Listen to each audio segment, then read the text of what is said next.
Has Trump's wave of tariffs, or the threat of them, changed the global supply chain at all? And are big tech companies like Amazon and Apple in any different position today than they were before the inauguration? We're joined today to talk about it all by Ryan Petersen. He's the CEO of Flexport, and he's here with us in studio to cover this all. Once again, it's great to have you on the show, Ryan. Yeah, my pleasure. So talk a little bit about what's happened. We're months past Liberation Day. It's kind of funny to even be talking about it because it's one of those news events that started with this big promise of massive tariffs and then subsequent pauses. You have an unbelievable view as the CEO of Flexport because you can see how cargo and shipping is moving around the globe. Is anything fundamentally different today than it was before Liberation Day? Yeah, well, if you're a brand that's importing goods, especially from China, your tariffs are higher. We've had a 30%. Tariffs are currently 30% plus whatever was pre-existing. So that's a pretty big deal. I mean, your cost went up 30%, but it's way better than immediately after Liberation Day. Remember, they ratcheted it up to 145%, and it stayed at 145. This is on Chinese-made goods coming to the U.S. It was at 145 for 5 weeks. And so during that 5-week period, the volume of cargo from China to the U.S. dropped by 60%. Just a massive decline. And that's likely a big part of why they ratcheted it back to 30 was this was a decoupling rate. That was a rate at which these economies would decouple in a very non-graceful, unplanned, kind of potentially catastrophic way. Now, since the tariffs got relaxed back down to 30%, we've had a 80% increase in volume from China to the U.S. above the pre-tariff levels. See, that's like the classic bullwhip effect. You had a huge decline, and now this surge. Now it's starting to come back down a little bit, regression to the mean, but we're still well above the original volume levels because we've got that 5-week period where it was down so much that needs to be made up for by more cargo coming in. So some of these things, their net result has been much higher freight prices. There's not enough ships to move all that cargo, so price gets bid up. Very similar to COVID. A little bit similar. It's kind of like a micro COVID. The difference, I think, the big difference with COVID is that people were buying way more stuff, whereas in this period, because they were at home, there was a lot of stimulus. There was a shift from goods onto services from services onto goods back in COVID. There's none of that. So it's like, yeah, your costs went up, your supply chain disruption is there, without the silver lining of like, well, at least people are buying more stuff. So if you're in a brand's position, it doesn't feel like COVID really. I guess the other big thing So you get the higher cost without the higher revenue. Interest.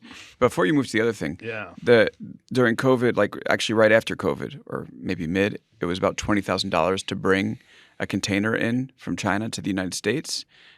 It's gone back down. It went back down to around $1,500, $2,000. Yeah. When things normalized. What is it now? I didn't check this week. I've been traveling, but it's probably 5,000 or so from China to the U.S. So not something that we're going to immediately see in higher consumer prices. It was at 2 a couple months ago before the tariffs hit, and it's 2.5 gone up. times. It has gone up quite a bit. Okay. But yeah, I think that the tariffs and the shortages, if any, from that 5-week period of no shipping, be more likely to contribute to tariffs to inflation than the tariffs themselves. Or than the freight prices. But I think all of this gets relatively smoothed out. I mean, 30% from China it's set to go back to 54% on August 18th. I want to say 18th is the 90-day, is because it's just a pause on the China stuff. So you had a pause of 90 days from April 8th for rest of China. You had a 90-day pause till July 8th, and then a 90-day pause for China that ends in August 18th.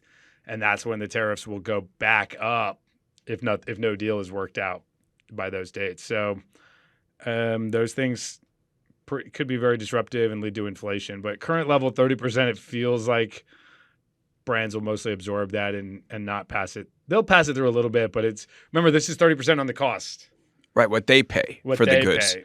And not what we pay. And I think that typically a company will mark up what they get from China by, 3 times? 3 times is a reasonable assumption. So that math says, okay, you might see a 10% increase in your price, some things from China. It's not nothing. It would probably feel that. Some of that will get absorbed, likely with factories discounting things in order to stay competitive. Possible currency move. I think this is what the Trump administration would like to have happen. Well, they'll spin no matter what happens. They'll make it seem like that's what they wanted. If you listen to Mission them. accomplished. Yeah. So if China devalues their currency, they go, cool, we didn't hurt inflation. But of course, if they devalue their currency, it makes our exports even less competitive. It'll be harder for them to buy our stuff. So it makes it easy for them. Either way they can spin it and say, well, if they devalue, great, no inflation. If they let their currency appreciate, then we'll say, hey, look, now they're buying more stuff. So, do you think we were at a good equilibrium beforehand, or do you think that some action was needed to be taken? I think the problem is very real that the Trump administration is addressing, of imbalanced trade. And so talk through that. Yeah. Explain exactly why they were upset. Well, I think you want. I try to operate from this principle. I forget where I heard this. I think Charlie Munger perhaps was the first person to share this. Was like, you don't want to get in any argument with anybody unless you feel like you can make their point of view better than they can. So I try to avoid arguments unless I feel reasonably like I can make their argument. So from steelmanning it or taking their side, the Trump administration's position on this is they've got 3 or 4 very valid points. I think first off, the United States manufacturing base, like if we don't manufacture right now, China produces 40% of the world's manufacturing output. U.S. post-World War II, we were at 47%. So they're close to the level of economic kind of from a production standpoint dominance that the United States enjoyed when we were basically the hegemonic superpower. What's the U.S.'s percentage of manufacturing? I think we're down to like 16 or something. I forget that exact stat, but it's falling really fast. So that's valid from a national security standpoint. If you can't produce things, you can't produce cars, you can't produce tanks. Your car in a war, your car factories become your tank factories, and on down the line for a huge range of things, pharmaceuticals, healthcare, like a lot of stuff. If we're dependent, then we're less secure. So I think that's valid. 2 is if you look at currency and leaving aside China, but so just look at Vietnam, for example, where Vietnam has had this manufacturing boom for the last 5 years, about 20, 30% growth annually each year. Their currency is the Vietnamese dong, and it's pegged to the dollar. It hasn't appreciated at all. And in any kind of a free market economic system, that many more dollars flowing into the economy, that much foreign direct investment and purchasing of their goods, you would have an appreciation of the dong. It would go up, and that would help to self-regulate the trade between these countries, and it would make. So they're clearly, they are literally pegging their currency to the dollar, which means they're manipulating their currency to give them their manufacturers an advantage. So can you outline that? So if it's kept artificially low, makes their stuff cheap, and so we buy more of it. Okay, and it makes them buy less of our stuff because they can't afford our stuff. So that's reasonable. I think that's valid. It's then at the end of the day, it's industrial policy. These are government policies designed to help their manufacturers and at the expense of our manufacturers. Another one would be sort of environmental regulations are way more lax in these countries than ours. We're putting all kinds of environmental controls on our manufacturing and permitting, and whether it's carbon emissions, especially in Europe, but all sorts of environmental regulations that they don't have, and so that's hurting ourselves. They can point to suppression of organized labor movements, or even just like cultural things. I mean, in China, you work 6 days a week. It's cultural, and is a government, I don't know. In Korea, it used to be the national law. You had to work 6 days a week. That's putting them at a real advantage from a production standpoint. Then you can also look at my mom is actually a biochemist that helps companies with food safety regulations, so she's super deep in this. In Europe, they don't allow genetically modified foods for scientific health and safety reasons. But the Trump administration, the U.S. government's stance has always been, well, these are kind of pseudoscience, fake science. Our argument from our scientists is, hey, these foods are safe. And you're just doing it actually to protect your farmers, to protect your production processes, et cetera. I mean, I'm a fan of that. I don't really want to go to France and just see like all these nice farms wiped out. I want to go there on vacation, enjoy the scenery of the quaint little farming village. But I get the point. So you can make a long list of things. Now, the question is now from the Trump administration's perspective, tariffs are the best, easiest weapon. Maybe that's too strong of a word, but easiest tool in the toolkit to use to combat this. So it's not necessarily, yes, it is also true that their tariff rates on U.S. goods are higher than our tariffs on theirs, but it's actually all these non-tariff barriers to trade that give their manufacturers an advantage over U.S. manufacturers, and tariffs just happen to be the easiest way to respond to that because it's simple and straightforward. So then the question is this effective? You have to judge outcomes not by their intentions. The problem is real. I can state those things. The question is, putting up tariff barriers actually increase American manufacturing, or leave it the same, or decrease it? And what we've seen over the last few weeks is it's going to decrease American manufacturing. Wait, why?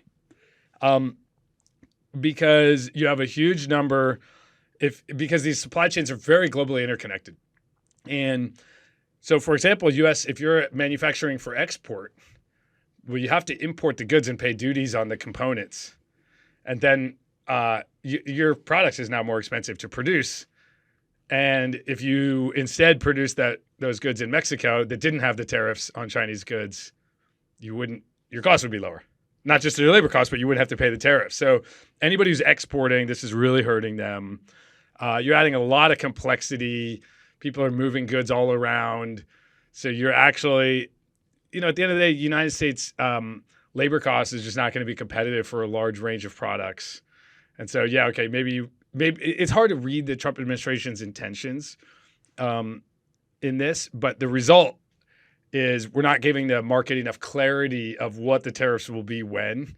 And so if you did want to move back to the U.S., you're kind of paralyzed right now because the environment's changing so fast. Latin America's got a 10% duty rate.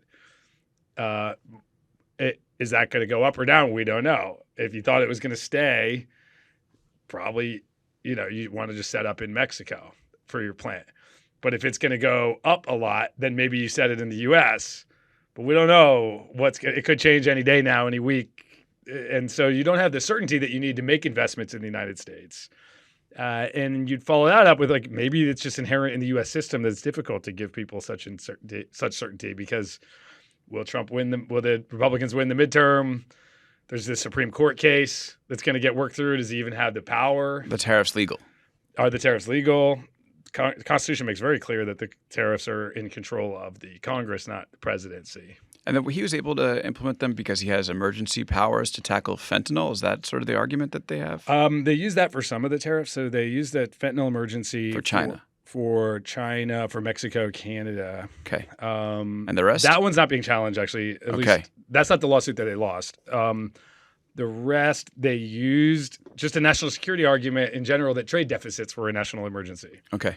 And therefore, they could just apply it blanket on everyone. That's the one that they lost the court case, and it's going to work its way to the Supreme Court over the next 6 months or so, or some timeline. So it's very interesting what you're saying is that there are companies that manufacture in the U.S., maybe U.S. producers, but they have to import some of their components from abroad, and they can't. There's no American manufacturer that's going to produce, let's say, some certain type of nut for a air conditioner, right? Let's talk about an industry we do well. We love air conditioning. Maybe that's one of the great American industries.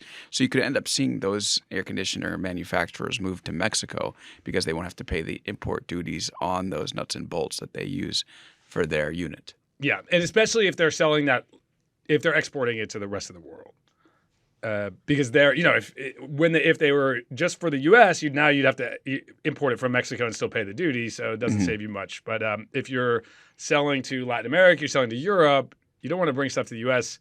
because you'll have to pay this duty on the components and jack your price up. There's also a lot of exemptions in the system. So I work with a customer. One of our customers makes bicycles in the U.S. And under the current setup, bicycles can be imported duty-free, but bicycle components cannot. So they've decided after a decade of manufacturing in the U.S. that they now have to produce overseas, because they can import the finished goods and not pay duty, but if they import the components, they have to pay duty. So, I've seen a dozen examples in the last few months of companies that were producing in the U.S. and decided to stop.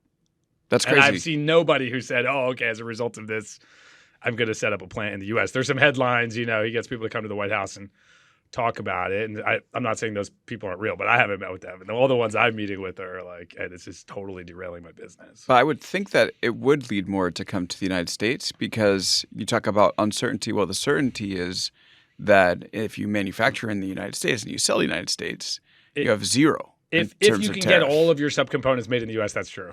It's just that these manufacturers are all ecosystem driven. There's like subcomponents, and it's very hard to replace them. It's very sticky. And electronics in southern China, it's like you drive down the street, you can find every component you want. You don't have to make everything yourself. You're assembling things. But yeah, I mean, we have to judge policies by their outcome, not their intention. I think that's the thing that everybody seems to get wrong in DC all the time. They got good intentions, and then actually they screw things up. And it's economies are not really meant to be centrally planned. That said, I made the case why there's some very legitimate problems in the U.S. trading system that need to be addressed. So kudos to trying to solve them, but I just think the way that it's being done is just very abrupt and not giving companies enough time to plan. If you were to instead go, hey, this is where tariffs are going to go on a multi-year time horizon, and like it's going to go up every quarter by this much, start moving and like give people just more clarity of where things are going to go. I think businesses could adapt to that way better and set things up in the right direction. Yeah. No, it's interesting. I was going to ask you, like, have you seen actual movement of capital, one country to the other? And I'm actually surprised to hear you not say that there's any that's come into the U.S., at least from among your customers. Not amongst our customers. I haven't seen any flow into the U.S., but I'm seeing a ton of movement out of China. That's the one thing that was very clear in all the directives is like, hey, tariffs on China are here to stay. Okay. They're much higher than the rest of the world. That's a long-term trend. Also, just on labor costs, like Chinese labor. You're not in China anymore for cheap labor. Like, you're there because they're the best at manufacturing things, which is a really interesting story over the last 20 years that they became the highest quality manufacturer. Right. They're not the cheap labor anymore. So but brands are now exploring rapidly, okay, I need to set up in Southeast Asia. Vietnam's growing like crazy. Thailand, big winner. Malaysia, India. But it's hard for them to pull the trigger on long-term investments. I think crazy to pull the trigger on a long-term investment until you have more clarity of like where do duty rates land on rest of world? Can they get some longer-term view? Can they settle down and just be like, yep, this is the new normal, instead of at least give me 2-3 years until the end of the Trump administration so we can plan what that looks like. If it's changing every couple of weeks, it's a little crazy to absorb the pain. And then if you have to move your supply chain twice, it will be a nightmare. That's right. Is it in these other countries in Southeast Asia, you mentioned Thailand, Vietnam, is it local manufacturers that these companies are working with, or is it Chinese manufacturers? It's mostly Chinese manufacturers. So talk about that. This is a very important point. Yeah, it's mostly Chinese companies setting up an entity in the country, hiring, many cases actually getting the workers have to learn Chinese, the Vietnamese workers. Really? Chinese managers, they give them some period of time to learn Chinese if they want to keep their job. And Chinese companies have been setting up factories all over the world to do this. Can I just say that if your goal is to have this national security side of this, which is you don't want your manufacturing to be controlled by a single country, aka China, and so therefore you put up this big trade barrier with China, but you still have Chinese companies running your operations in Vietnam or Thailand, aren't you just as susceptible to those national security risks? For sure. And it's, our legal systems are difficult to work around that because customs has a legal definition of what's made in Vietnam, and it doesn't, the company's Vietnamese, as a Vietnamese entity. The work is done in Vietnam. We have this thing called substantial transformation because actually it's not just that. It's that all the subcomponents are made in China too. They're shipping them down to Vietnam and applying enough value through other components that are made in Vietnam plus the labor costs. It's called substantial transformation. So there's like a legal definition of what makes made in Vietnam on a product. They're doing the bare minimum. It's still largely a Chinese product being assembled in Vietnam. So yeah, I think that's very, very valid. If you really solved your problem, not really. I've had this galaxy brain idea that maybe Apple, to sort of deal with some of the blowback they're getting from the Trump administration for moving their production from China to India and not the U.S., that they would just send the boxes to the U.S. for like some final assembled in the U.S. stamp. But it has to be more than that. By hearing what you're saying, it has to be. It's What about did talk about percent of this? the value. Right. Can't they argue that it's valuable? It's a branding value for them to say this is finished in America, and therefore I'm not a customs expert, but Right. our team has many customs experts on it that explain it, and it's a relatively high threshold to clear to become made in. But even the Indian iPhones and whatever is still like most of the components are coming from China. Okay. Though of course, you're right, the semiconductors coming from Taiwan. These are very global. There's parts that are made in America. I think this. And the IP and the ownership, some of these rules were really like antiquated relative to the complexity of the modern global economy. And you look at even the customs, it's called the harmonized schedule. This is how goods are classified to determine their duty rate. Every good has one and only one HS code, harmonized schedule code. And that says, okay, if, your shoes, if it has a different code, if it's like rubber sole versus leather, all the different things. Well, there's like 80. If you actually go look at this code, you can see how old it is. I mean, it's going back to the 1800s or whatever. I mean, it really got formalized with the World Trade Organization in the 60s and 70s and 80s. But there's like the electronics code is like this thin, and the clothing code is like that thick. Because maybe that needs some the updating. time that this was invented, like clothing, you have every type of variation, and then all of electronics is like tiny little set of variations. It creates, I don't know, oversimplifications that go into it of like, and also really interesting opportunities, like people trying to claim that computers are exempted right now. Right. There's a computer in everything, so everybody in the world is your trying watch to is a claim that computer. this is actually a computer. It's not a watch; it's a computer. And then you get, how do you get? I've seen a lot of different people trying to play these games, and for good reason. If you can get 0% duty instead of 30%. And do customs agents go along with that? Like that watch is a computer? You have to go through. Like a Garmin has to be a computer, right? There's a process that you go through to get what's called a binding ruling from customs.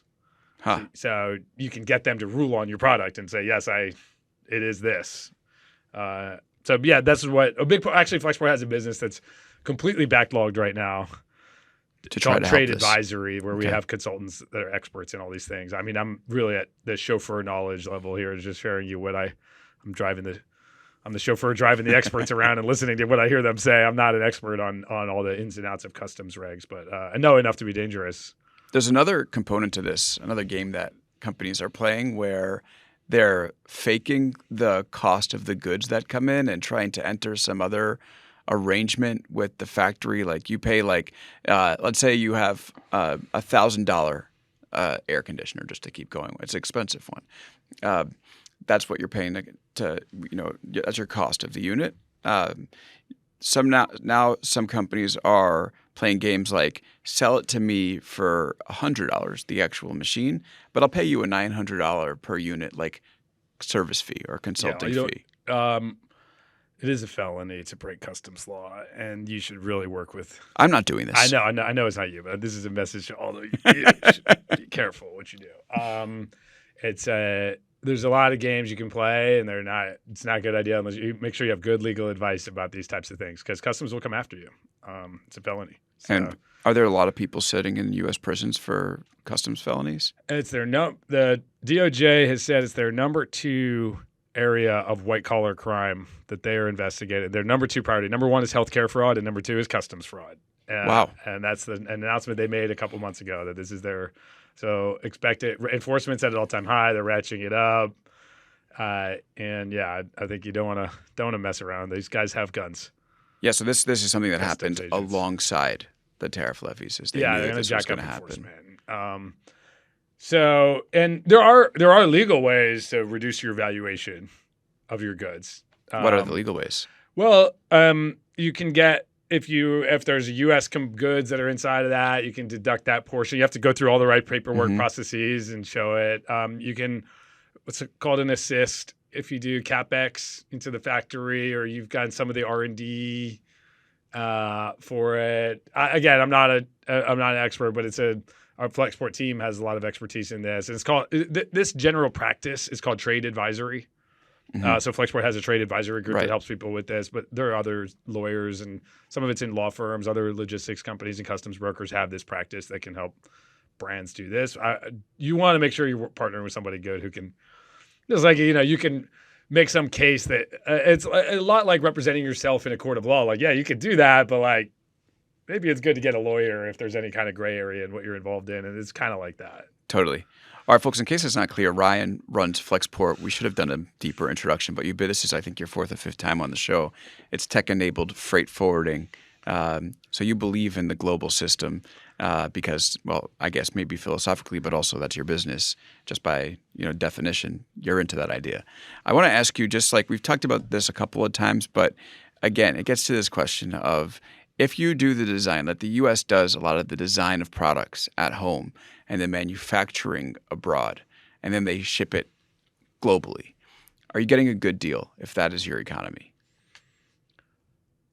In general, yeah. I mean, it's done really well for us. And if you look at the profit pools, like Nike designs their stuff in America, markets it, brands it. It's produced, I think, largely in Vietnam and other parts of Southeast, other parts of Asia, probably all over the world these days. But the amount that they pay for the shoes, I don't have any inside knowledge on Nike, but there's public reports on this stuff. Like the vast majority of the profit on the shoe is actually accumulating to the brand, to the design, to the shareholders, and just pretty clear, like a system that's led to a lot of prosperity in the United States. And globally, frankly. I think my big problem with the way that this is all addressed is it's a lot of zero-sum, negative-sum mindset conversation where, like, in trade, both sides win. By definition, that's why we're doing trade. And it's just like we shouldn't lose sight of that, the fact that both parties are made better off when you do a trade and free market economics. Now, where it becomes complex is when you go, wait, but if their government is intervening in the market, then shouldn't our government intervene in the market? That's kind of the Trump administration's perspective here is like, hey, I listed all those ways that their governments may be intervening. So it's not a free market. And therefore, do we want our government to come and be free market or come and put our thumb on the scale and help American companies win more? I just think it's a bit naive. Like, the reality is, let's say what we want is cheap stuff. Like as a buyer, as a human being, you want to have more things that are cheap and affordable. Like it really pissed me off when Trump said like, oh, you only need $2 instead of $20 or whatever. It's really like, got easy for you to say, but like my daughter, she wants more dollars. I promise you. Yeah.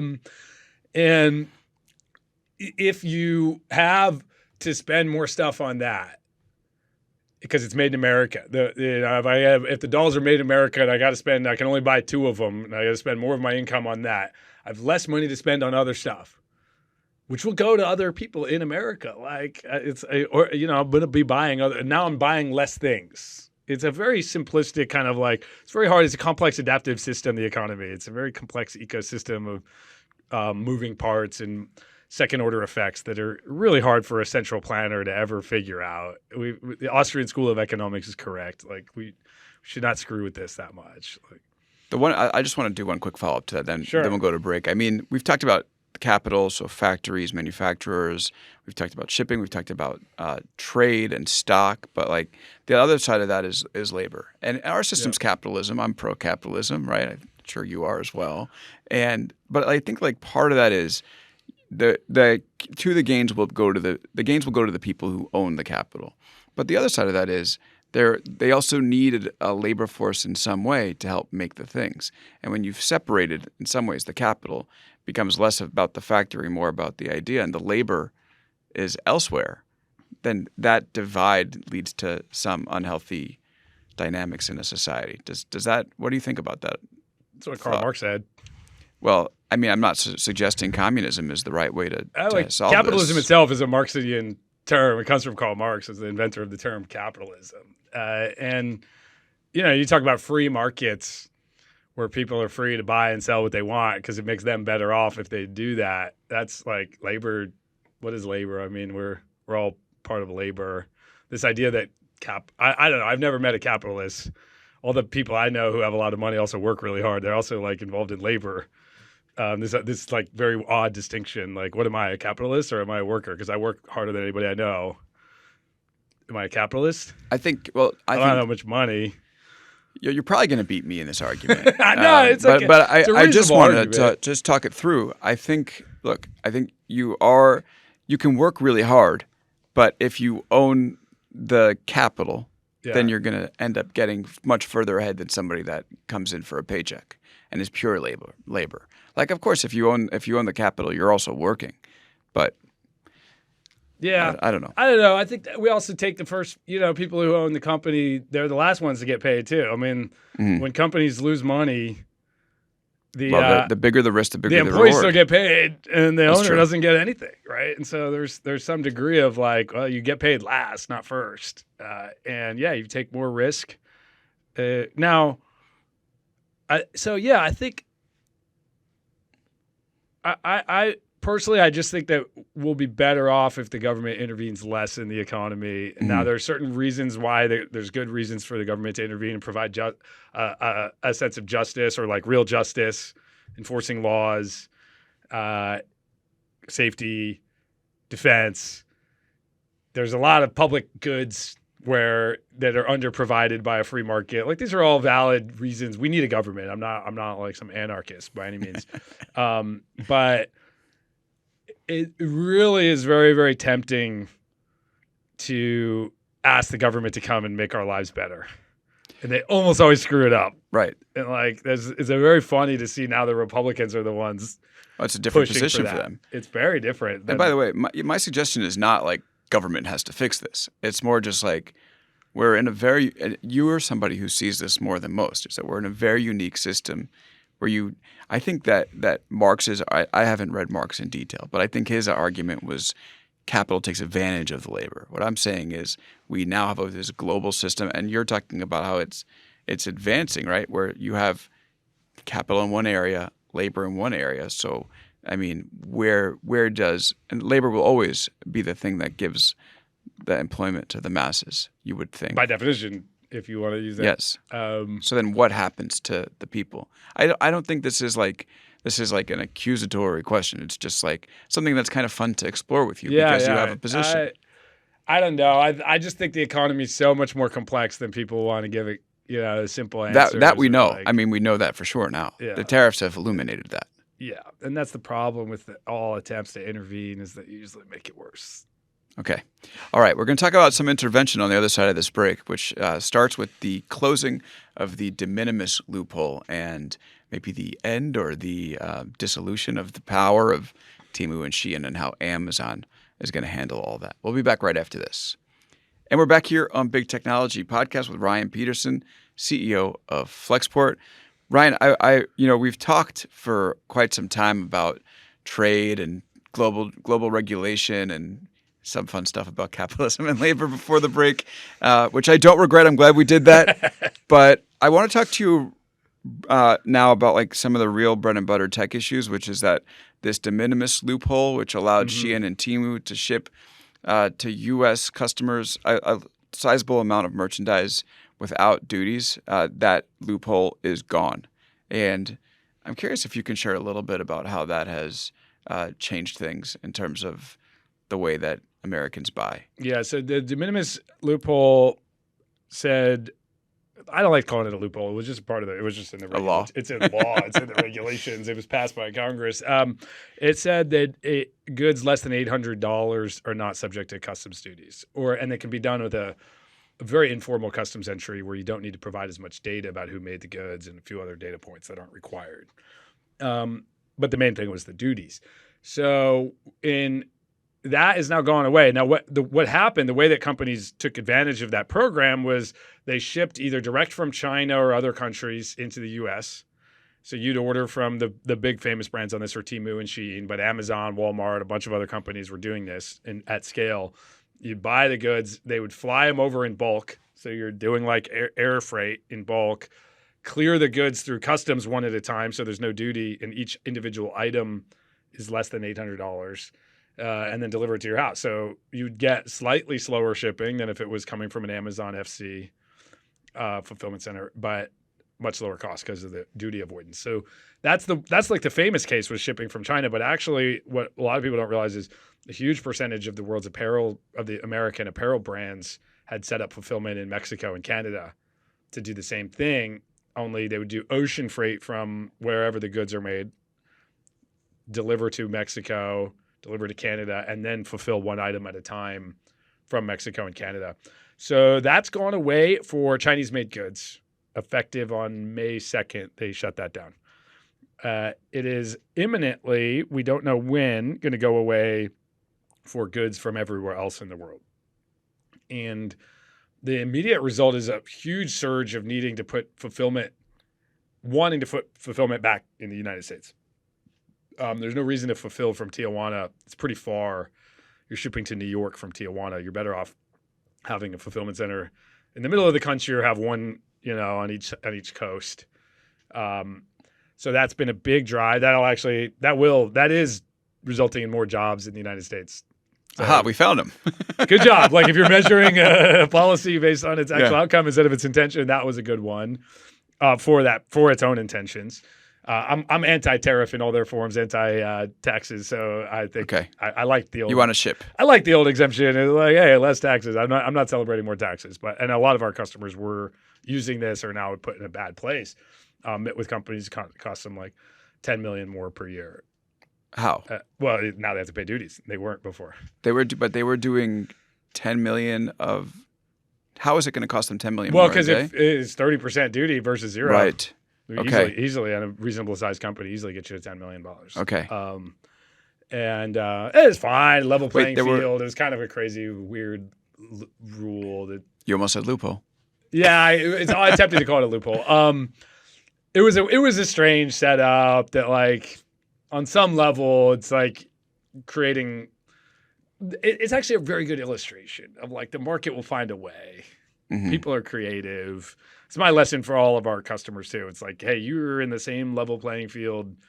The rules are changing, but they're changing for you and all of your competitors at the same time. And so you got whoever's the most creative, makes the best decisions, can find a way to win when there's a lot of change, like what we're seeing right now in tariffs. And like the de minimis thing is an example of that. Like 10 years ago, it went from, see if I can remember my stats on this. It went from 100,000 packages a day to 4 million packages a day in the last decade, clearing under de minimis. Now to 70% of that was China. So now, we've eliminated 70% of that in the last month.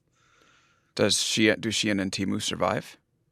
Well, they're very big global companies, first off. So yes. And they're already finding ways, they have to pay duties, but they're just back to being a level playing field. So I think you're going to see them, one, produce in other countries, and two, just pay the duty and continue to compete.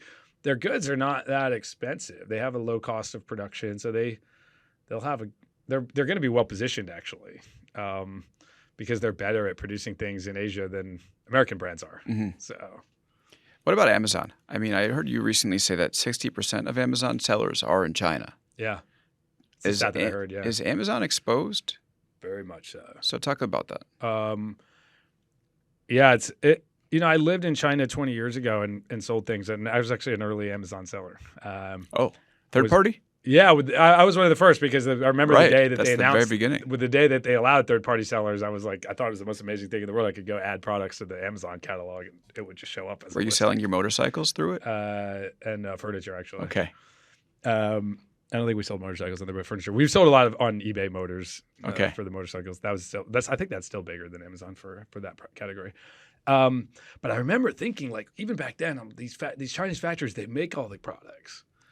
They don't really need me, except they don't know how to do marketing, and especially not online marketing. But the moment they figure that out, I'm making all this margin, and they don't need me anymore. And, fast forward, there's a famous email in 2015. I don't know how famous it is, but there's an email, internal Amazon email that's got surfaced recently, probably through a lawsuit or something. I'm not sure why this email's public about how incredible the growth of their their Chinese seller ecosystem is. And that they're going to lean hard into allowing Chinese sellers to reach the Chinese sellers have realized that Amazon is the conduit to reach the American consumer with no middleman, and that Amazon needs to go all in on making that possible back in 2015. And it's just dramatically accelerated since then. So they've got some exposure, one from tariffs, but two, just like political exposure. It's kind of a bad look if you're in the Trump administration to see these guys who are just like really helping Chinese sellers at the expense of their American sellers. And they were very explicit, like, hey, our American sellers are not going to like this, so let's not make a big scene about it, but we're definitely going to help the Chinese sellers compete. And yeah, it's become very difficult for a U.S. brand to compete on there because the Chinese are going to be better at producing stuff in China than you are. And if they're just as good at selling online, they win, right? Like you don't have a great competitive position. But Trump hasn't said anything about Andy Jassy or Bezos. He's been focusing on Tim Cook. So you think there's like a real political vulnerability there? Yeah, I mean, remember they put the tariffs in. Oh, Amazon said they were going to list the tariffs as part of the price, right. And he called them. He used a really bad word. We should pull it up, but it was like. I think he called him an unpatriotic company or something like that. Maybe he did attack Bezos. Treasonous? I think he called him treasonous, which, by the way, I thought was a mistake. They should have said, yeah, we're showing you the tariffs so that you should buy goods made in America. Then you'll have no tariff on those goods. They could have framed it. They could have spun it a lot better, but instead they just backed off immediately. Yeah. Well, apparently it was something, I spoke to the company as something that was like floated internally, but was never going to, but actually that could just launched. Be spin. Yeah. I don't know. It was serious enough that it made its way out to the press, so. But they have exposure here. I think, I don't know, political exposure, economic exposure, probably some of both. But they also just, on the flip side, for the de minimis thing in particular, I think Amazon's better off with de minimis not existing. Because de minimis is shipping direct from China to the U.S. consumer. Mm-hmm. It skips their fulfillment network.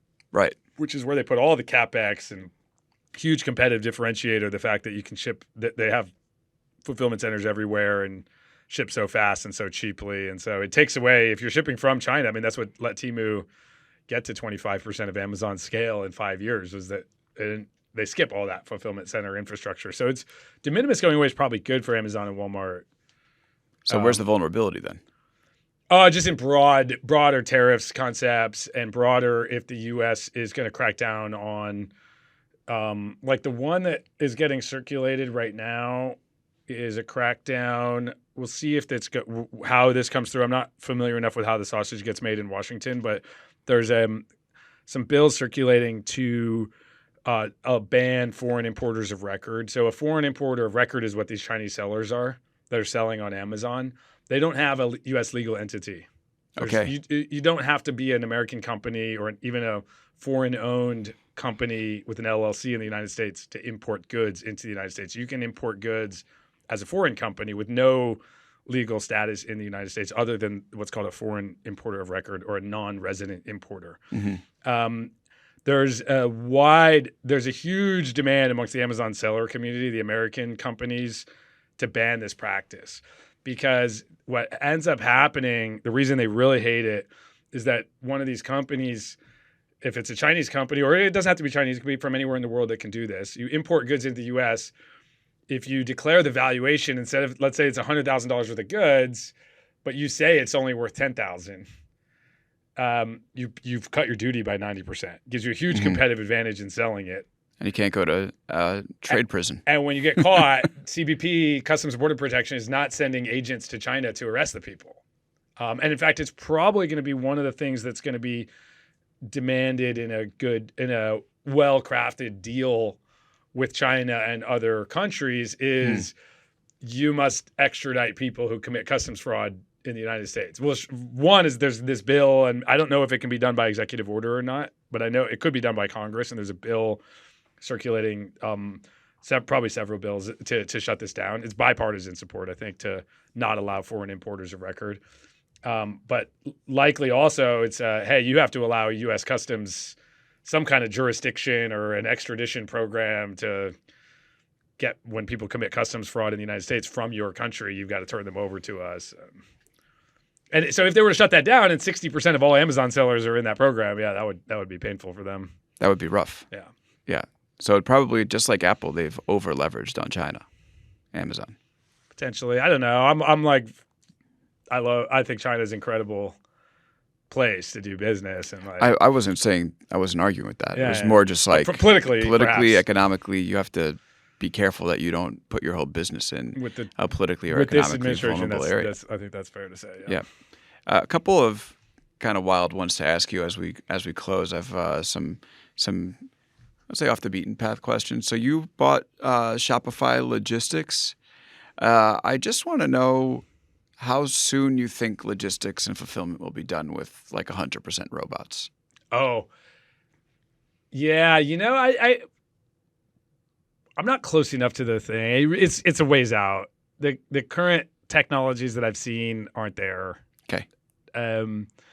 Humans are just so dexterous and intelligent and not that expensive that it's a very high bar to clear for these robots because humans are really good at the job. And if you were to, let's just say, invert the problem and say, okay, I have made you this humanoid robot that has all the characteristics of a human. His IQ is 100, problem-solving abilities of a human, dexterity of a human. It can run around and use its brain and pick anything and bring it, and it's only $20 an hour. You don't have to buy the robot. I'll just rent it to you for $20 an hour. You'd be like, where do I sign? I'll take 500 of them and run a fulfillment center. And that's true. You're like, oh, that's what we have right now. And it's a very high bar to clear for these fulfillment center robots. In fact, the big case for them is less on the humanoid side. It's more density. Humanoid actually doesn't solve a lot of problems because you don't get more density out of your warehouse.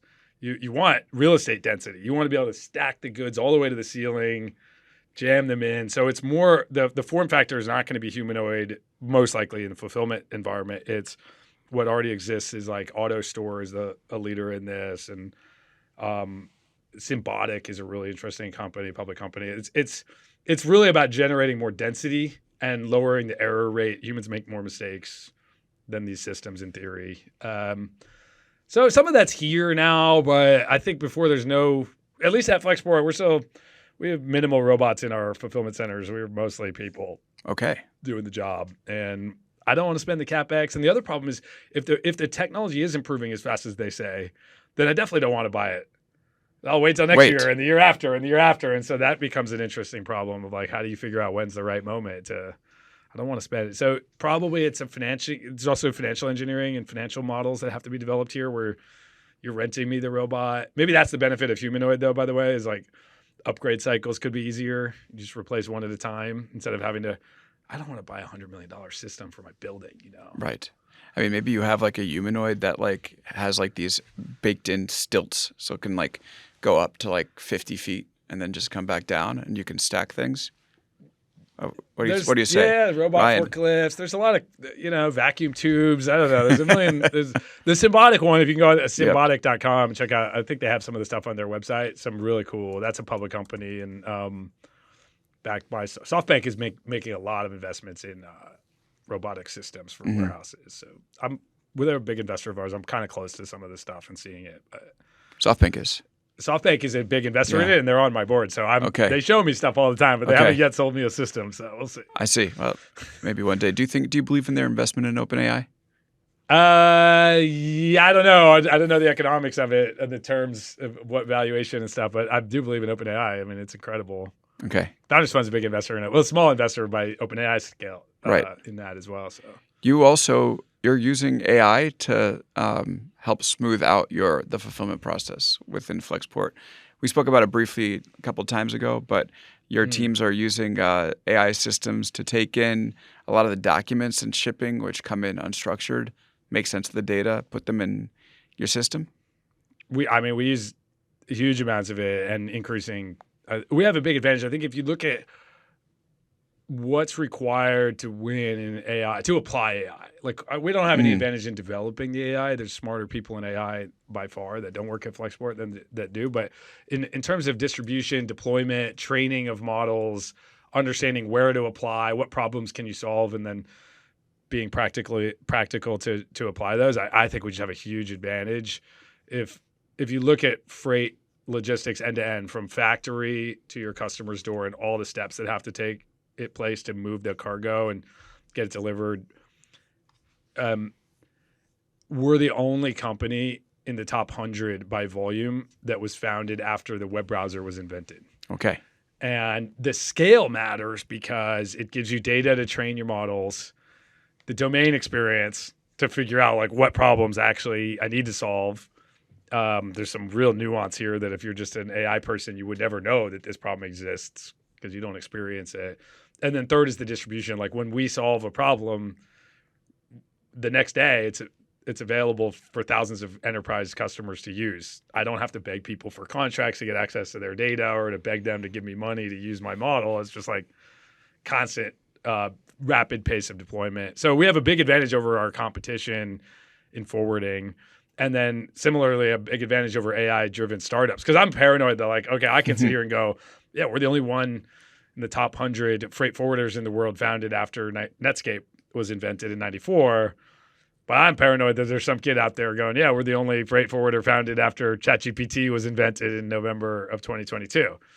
But that person, that small startup, of which there are several, many perhaps, they don't have our data to fine-tune the models or our distribution to go live. They're having to make AI in a vacuum and then beg people to use it and sign a license, security contract, all this stuff that needs to happen. Like we just launched product and it goes live the next day for our customer base. This might be too in the weeds, but are you buying off the shelf or open source and customizing it? Some of everything. I mean, we've got partnerships with OpenAI, Anthropic, Google. We've used for many years. Google's still the best in a lot of things. Google has a product called OR Tools. It's not generative AI. It's just like deep learning, machine learning. But it's OR stands for operations research.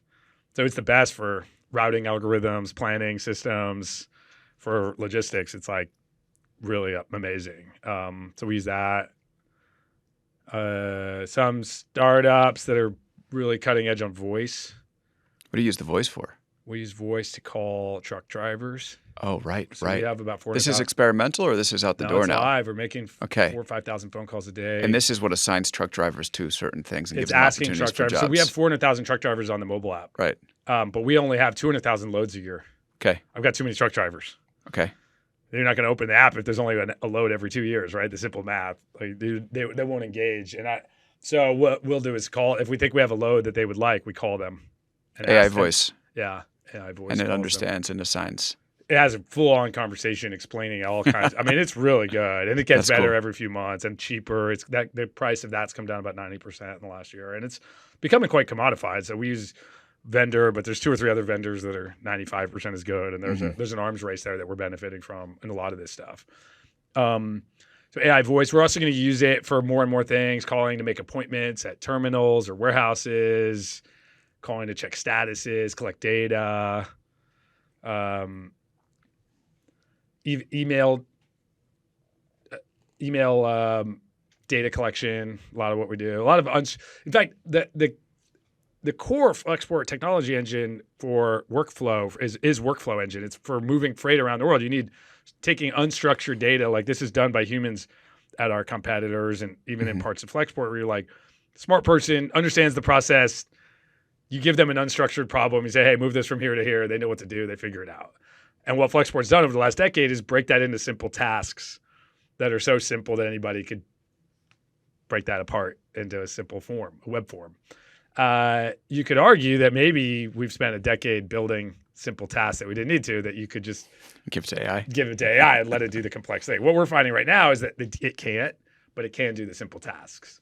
Right. So we're set ourselves up beautifully for it. But as the AI keeps compounding acceleration, you may get to escape velocity where you're like, I don't need the workflow engine at all. I can just go do it all on its own. So we'll see. We're staying paranoid about it, staying as close as we can so that when those breakthroughs happen, we're the first ones to benefit. That's wild. Okay, I just want to keep in mind time. We're at the top of the hour. Do I have time for 2 more questions? Yeah, I'm good. Okay.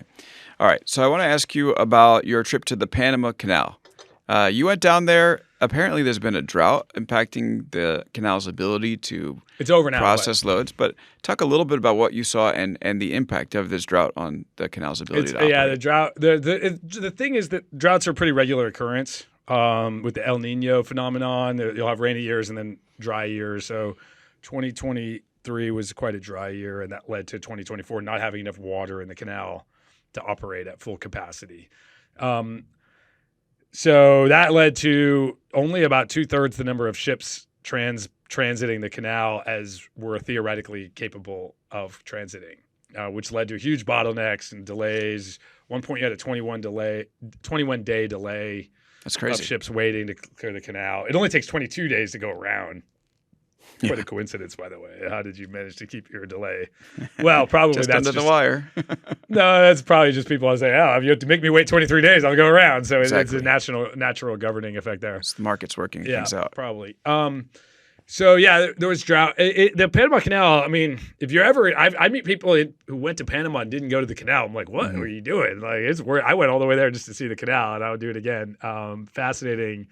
One of the most amazing engineering feats in human history, which is not really easily appreciated until you you see it, because it's not a sea level canal. That's the reason rainwater matters. It's a freshwater canal. The Suez is a seawater canal. Suez came first. The same guy who built the Suez tried to build a sea level canal through Panama and failed. And it's an impossible task because it's a rainforest and it's a mountainous rainforest.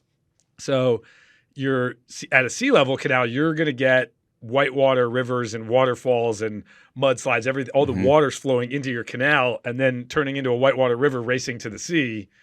Like the geology, it would be we just don't have the energy levels, the resource levels to make a sea level canal through Panama. And they certainly did in the 1800s when they were attempting this. So what they did instead, the Americans came over about 10 years after that failed, and instead of trying to build a sea level canal, we just dammed the biggest river in Central America called the Chagres River and made a huge lake. And the canal is actually just an enormous lake. And then a very short canal that takes you up to the lake level with locks. Wow. I had no idea. And you actually just sail right across the top of the country on this lake. That's crazy. It's really crazy. When you see it, you're like, oh my goodness, we would never attempt such a thing today. Like, we're just going to, and first of all, they had to overthrow, it was part of Colombia. Colombia didn't want it. They were negotiating too hard. And Teddy Roosevelt just said, no, we're taking this away and creating a new country, and sent battleships down there to take it from them. Okay, legitimately crazy. Yeah, we just wouldn't do this kind of stuff anymore at all, much less like put a giant dam on top of your country. And so it was. I hope not. No, we never say never, given the way that things are tracking. It was good for today. The world, the Panama Canal. But yeah, incredible place to go visit and see it firsthand. And but that drought, what's interesting is that there was a drought, but the droughts are relatively common. You can look at the rainfall pattern, and every 6 to 8 to 10 years, there's a year with like very low rainfall, El Nino or La Nina. I forget the difference between the two, but it's all part of the same effect on the Pacific, the warming and cooling of the Pacific Ocean. And so the 2023 drought was real, but it was entirely predictable. And what happened is in 2016, they expanded the canal. They were very worried that China was going to build a canal through Nicaragua and their monopoly on transiting between the Atlantic and the Pacific. The Panamanian government was very worried about this. And so they raced through to make a wider canal so that bigger, wider ships could make it through. Well, if you make a wider canal in a freshwater canal, more fresh water is going to flow out of your lake, and the lake levels are going to drop, and you need more rain to operate to operate it. And so when the drought hit, the system just didn't have enough water in it. But it's relatively predictable. Yeah. Like it's entirely predictable because actually 2014 you had lower rain than 2023. There have been many instances of lower rain. So if you were, you're doing your engineering, you go, oh, okay, let's look at the lowest rain that we've had in the last, I don't know, what do you want, 50 years, 100 years? But building it up to that level may have just been prohibitively expensive. And so we might just live in a world where every 6 years your canal is not operating at full capacity. Wow. That's crazy. What a cool visit. I have to go down there. I recommend it. It's also just a great country, a lot of history, some cool beaches, nature. Yeah, my wife has been. She loved it. Yeah. So I have to make my way down. Okay, last thing for you. Tom Lee was on recently, the investment strategist, and was talking through like the Black Swan events we've had over the past 5 years. He's been like, there's been one every year for the past 5 years, and then he listed off a bunch, including like COVID, the bullwhip that we had, to the shipping fees that we talked about earlier, that there was so much demand and so little supply of ships that all of a sudden you had inflation because it was $20,000 a container. And then we talked about the Liberation Day as another one. And I was like, Tom, it's interesting that like supply chain is a constant through all of this. Yeah. Don't forget, I'm sure you guys talked about it, but Ukraine war, right? And the planes couldn't fly over Russia anymore. That's been a huge logistics impact. Right. And we were talking also Gaza and the Houthis shooting. The Houthis have cut off container ships are not going through the Red Sea for the last 18 months. Right. Yep. And you can go. Trump himself was kind of a black swan the first time around and put all these tariffs in. Mm-hmm. In fact, you go further back in 2016, we had the cheapest ocean freight in human history. It was actually a glut of capacity. It was the opposite problem as now, but one of the Korean ocean carrier Hanjin went bankrupt that year. Since I started Flexport, it's been one of these black swan. They're just like crazy. We like it. I mean, our customers, it sucks for the customers, but it's part of why we like working in logistics. It's like never the same thing. Always learning, always on your toes. I can read the newspaper every day and have some perspective of like, actually. Yeah. I mean, it's why it's always fun. Our conversations are always fun because you just have this visibility into the global economy that few do because of what you do. Yeah. Someone asked me recently if I was stressed out, and I was like, yeah, that's how I like it. I want to be stressed. Yeah. Okay. And then the last thing is I was with Dwarkesh Patel a couple weeks ago. I love him. He's great. And we were I talking never met him, about but I love his podcast. Yeah. Oh, he's awesome. Yeah. We were talking about what he actually made this point about I was talking to him about which models are going to be better. He goes, well, you have electronics. Like some electronics are better than others. Like sometimes there are companies that are both making TVs, but one will just be better at it. He goes, I don't know why. And I said, I think it's probably supply chain. I'm curious if you think that's the case, that companies that do a better job managing the supply chain, getting the right parts, are the ones that are going to be outperforming the others. Yeah, definitely. I mean, it was. The supply chain is a pretty broad definition. I mean, it's ultimately can encompass designing your product, producing the product, making the product, so kind of almost by definition. But even in the logistics piece, definitely see companies that have too many people, can't get out of each other's way, too many silos between departments and fighting of like, there's just a lot of people that have to come together to run a supply chain. You have the designer of the product, the merchandiser who's like figuring out how many of each product to buy and how they're going to sell it and position it. You've got your production sourcing, which factories are we going to work with, the production quality assurance, you have the logistics, you have trade compliance, you have finance. I mean, I just listed 6 or 7, marketing. They have a lot of departments. And some companies get, I think, too big where there's too many people and can't get along. A lot of problems with data sharing that we try to address. I mean, our goal at Flexport, we get all these users to use our platform. So we're not just for the logistics team. All those other people have some skin in the game of figuring out what's happening and want access to the data and want to see what's going on. So, but even figuring out what price should you charge? If a lot of companies will not have good enough data about their costs down to the individual item level, because there's all these like the freight costs, the customs costs. The freight costs very different if it's ocean versus air, right? And you see a lot of decisions made without good data about this stuff. So those can, make the product too expensive. You're doing too much air freight. Should be doing ocean. Mm-hmm. All of this goes into the equation of what makes a good business. And then if you're profitable, you can reinvest the profits and make your products even better. And if you're not, you can't reinvest. Operational competence. Yeah. That's what it comes down to. 100%. Ryan, always great to have you on the show. Thank you so much for coming on. Yeah, my pleasure. Super fun. And folks who want to learn more about Flexport, the website's flexport.com. It is, flexport.com. Check us out. We have if you want to learn more about trade and everything that's keep on top of the tariffs, we run a free series of webinars every 2 weeks. Great webinars. Say what the latest stuff, what's going on. Try to stay on top of this for you. And folks, Ryan's a great follow on X. You can follow him at TypesFast, TypesFast.